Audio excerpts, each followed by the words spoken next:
അതുകൊണ്ട് ആരെയും മോശമാക്കി കാണരുത്. എല്ലാവരുടെയും പൊരുത്തം വാങ്ങണം. പ്രത്യേകമായും SSLC, +1, +2 ഡിഗ്രികളൊക്കെ എഴുതുന്ന സമയമാണ്. കുട്ടികളൊക്കെ ദുആ ചെയ്യാൻ വേണ്ടി പറയും, ഫുൾ A+ കിട്ടാൻ വേണ്ടി ദ്വാരക്കണം ഉസ്താദേ. ഫുൾ A+ കിട്ടിയത് കൊണ്ട് കാര്യമായില്ല. വേണ്ടത് കുരുത്തവും പൊരുത്തത്തിൽ A+ കിട്ടണം. ബാപ്പന്റെയും ഉസ്താദുമാരുടെയും ഗുരുനാഥന്മാരുടെയും അവരുടെ പൊരുത്തം വാങ്ങണം.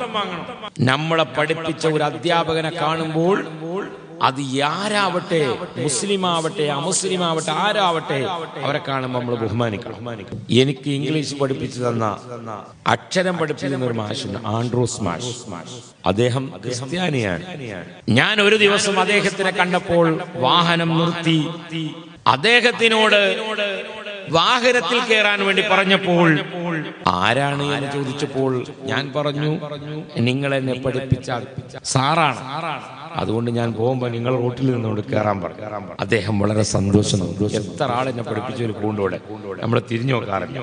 നിങ്ങൾ ഈ തലപ്പാവ് വെച്ചുകൊണ്ട് എന്നെ പരിഗണിച്ചല്ലോ, അവരുടെ പൊരുത്തം നമ്മൾ വാങ്ങണം. പൊരുത്തമാണ് വളരെ പ്രധാനപ്പെട്ട ഒന്ന്.